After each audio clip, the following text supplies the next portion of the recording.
میں آپ کو ایک مزے کی بات بتاؤں، یہ بات ہے 2000 کی یا 1999 کی نا، ہم دعوت اسلامی کا ایک مدنی قافلہ لے کے نا قائد اعظم یونیورسٹی کے اسلام آباد، تو اس وقت کٹر ظاہر ہے ہم سبز پگڑی باندھتے تھے. میرے پاس ایک پروفیسر آ کے بیٹھے، وہ مجھے کہنے لگے بیٹا میں پچھلے دنوں انڈیا گیا ہوا تھا، تو مجھے کہنے لگے مجھے بتائیں کہ یہ جو اذان کے بعد، یہ جو نماز کے بعد آپ بلند آواز سے کلمہ پڑھتے ہیں بریلوی حضرات، تو یہ سنت ہے؟ تو میں نے کہا نہیں جی یہ تو کوئی سنت نہیں ہے. میں نے کہا میں تو پڑھتا ہی نہیں ہوں.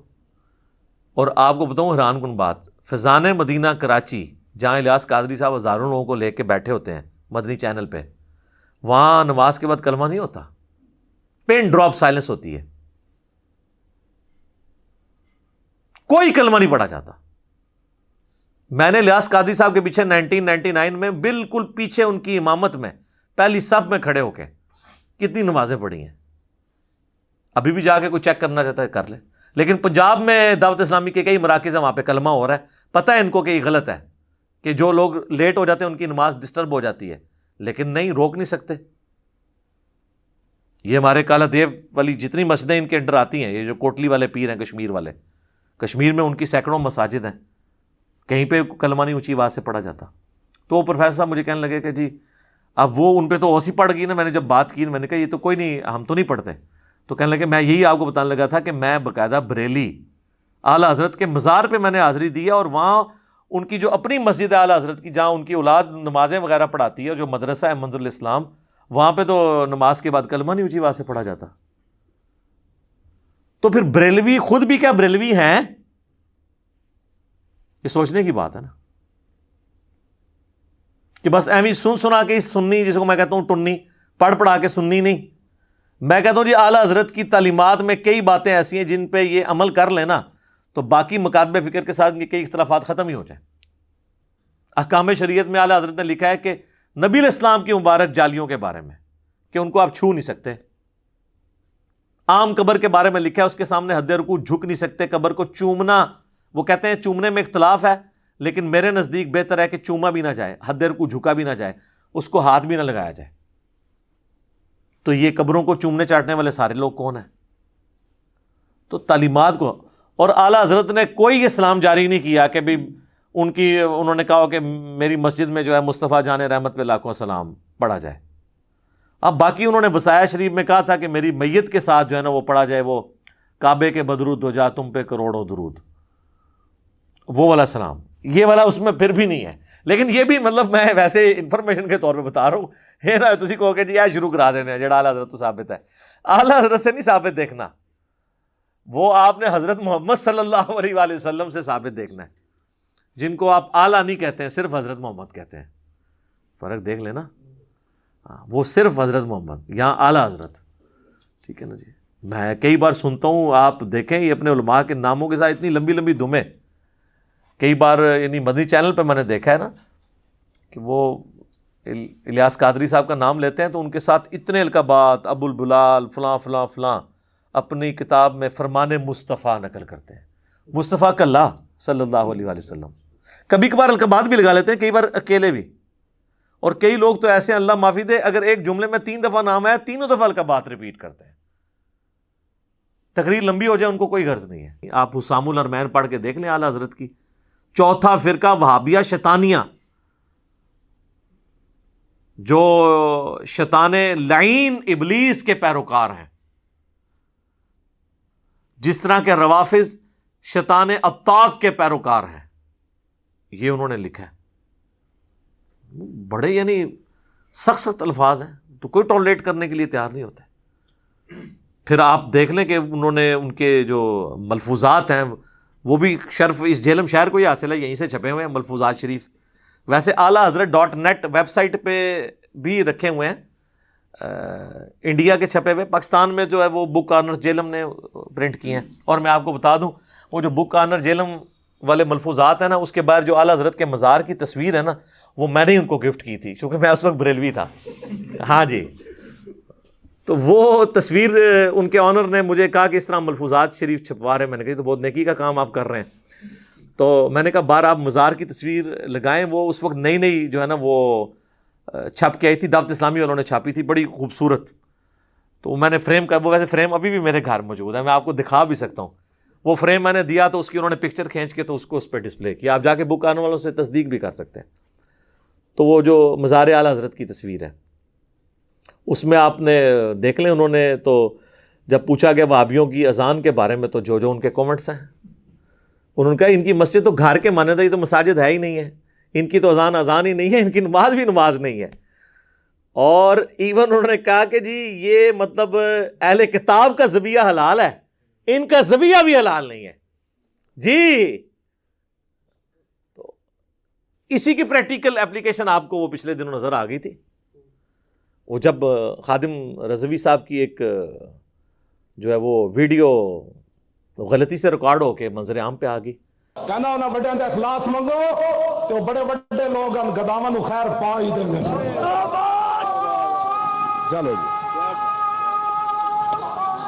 چلیے او بھابیاں دی اذان اے تے کڑا دے اے تے سور چل چلیے.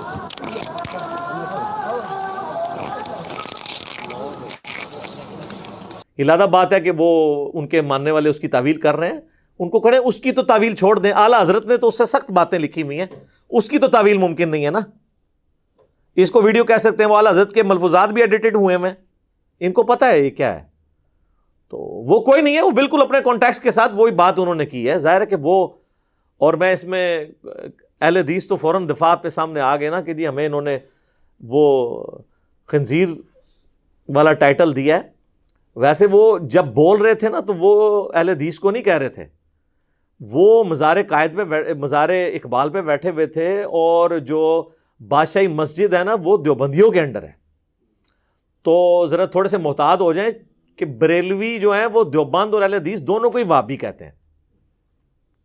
تو اہل حدیث خواہ جو ہے وہ سیکھ پاؤ کے کلپ ریکارڈ کرا رہے ہیں، بیسیکلی تو دیوبندیوں کو کلپ ریکارڈ کروانے چاہیے. اچھا دیوبندیوں نے بھی کرائے ہیں کیونکہ ان کو پتا چل گیا تھا کہ ہمیں کہا گیا، اہل حدیث کو نہیں انہوں نے کہا تھا.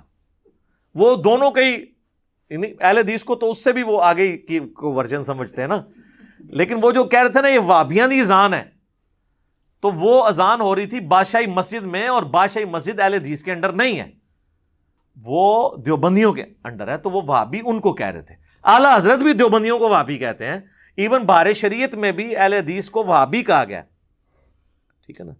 ان کو پیور وہابی اور دیوبندیوں کو گلابی وہابی. وہ آپ بہار شریعت کا مقدمہ پڑھ کے دیکھ لیں، وہ ٹاپک کہیں اور چلا جائے گا پھر.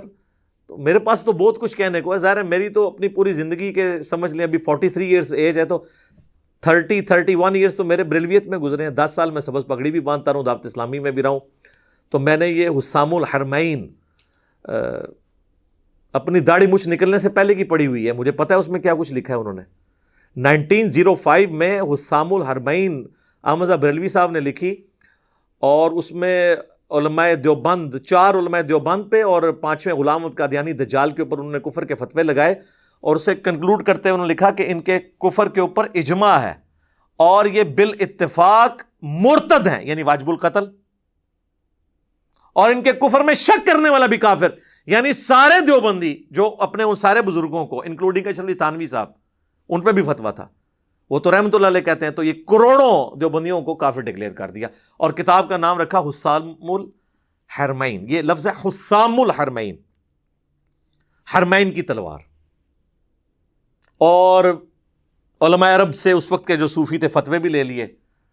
انہوں نے پھر 26 سوال لکھ کے یہاں بھیجے. تو یہاں دیوبند کے جو اس وقت بہت بڑے شیخ الحدیث تھے، خلیل احمد سہارنپوری، جو شیخ زکریا کاندھلوی فضائل اعمال والے کے پیر و مرشد ہیں، انہوں نے فضائل اعمال میں ان کے حوالے بھی دیے ہیں. انہوں نے اس 26 سوالات کے جوابات دیے حسام الحرمین کے اگینسٹ، اور اس کتاب کا نام رکھا المہند علی المفند، ہند کی تلوار ایک سٹھیائے ہوئے پاگل بابے کے اوپر. اور پاگل بابا کسے کہا؟ احمد رضا بریلوی صاحب کو. اور اس میں انہوں نے لکھا کہ احمد رضا بریلوی اور ان کی پوری جماعت ایک شیطانی لشکر ہے جو ہمارے علماء دیوبند رضی اللہ عنہم پر حملہ آور ہوئی ہے، جس طرح کے شیاطین حملہ آور ہوتے تھے انبیاء کے اوپر. 14ویں صدی کے علماء کو انہوں نے رضی اللہ عنہم، اور ان کو مطلب کس لیول کے اوپر جا کے ٹریٹ کیا ہے کہ انبیاء پہ جیسے شیاطین حملہ آور ہوتے تھے نا، تو اس کا مطلب یہ ہے کہ دیوبندیوں نے المحنت کے اندر بریلویوں کی پوری جماعت کو شیطانی لشکر ڈکلیئر کر دیا، کروڑوں لوگوں کو۔ تو مجھے بتائیں جن کے بزرگ اتنی بڑی بڑی دراڑیں ڈال کے گئے ہوں تو اب وہ ایک پلیٹ فارم پہ کیسے اکٹھے ہوں؟ مجھے لوگ کہتے ہیں نا اتحاد امت، اتحاد امت اس وقت ہوگا جب آپ بابوں سے دستبردار ہوں گے، بابے بھی سلامت رہیں اور اتحاد امت بھی ہو جائے، ایسا ہو نہیں سکتا، یہ پاسبل نہیں ہے۔ وہ طارق جمیل صاحب کا فارمولہ ہے نا جی، اپنا چھوڑو نہ کسی کا چھیڑو نہ، نہیں، اس کو الٹ کریں، اپنا پہلے چھوڑو اور باقیوں کو بھی چھیڑ کے دیکھو، ان کے پاس بھی کوئی حق موجود ہے، اور قرآن سپورٹ کرتا ہے۔ فَتَقَطَّعُوا أَمْرَهُمْ بَيْنَهُمْ زُبُرًا كُلُّ حِزْبٍ بِمَا لَدَيْهِمْ فَرِحُونَ، ہر گروہ اس کے اوپر خوش ہے جو اس کے پاس ہے، کہ میرے پاس تو یہ حق موجود ہے، چلو باقی جگہ کوئی باطل ہوا بھی تو خیر۔ انبیاء کے جانے کے بعد فَتَقَطَّعُوا أَمْرَهُمْ بَيْنَهُمْ زُبُرًا، انبیاء کے جانے کے بعد ان کے ماننے والوں نے دین کو پارا پارا کر دیا۔ کل حزب بما لدیہم فرحون، ہر گروہ اس کے اوپر خوش ہے جو اس کے پاس ہے۔ بریلوی خوش ہیں جی ہمارے پاس عشق رسول ہے، دیوبندی کہتے ہیں جی ہمارے پاس جو ہے عظمت صحابہ ہے، اہل حدیث کہتے ہیں جی توحید تو ہم نے پکڑی ہوئی ہے، شیعہ کہتے ہیں جی اہل بیت کا تو ہم ہی دفاع کرتے ہیں، اور سارے اپنی اپنی جگہ پہ خوش ہیں اور باقی ساری چیزوں کے اوپر کمپرومائز کیے ہوئے ہیں۔ تو یہ کبھی بھی ایک دوسرے کے لیے دعا نہیں کریں گے، کیونکہ ان کے بزرگوں نے جتنی بڑی دراڑیں ڈال دی ہیں وہ اب فل نہیں ہو سکتی ہیں جب تک کہ بزرگوں سے دستبردار ہو کے ہم کتاب و سنت کو بنیاد نہ مان لیں۔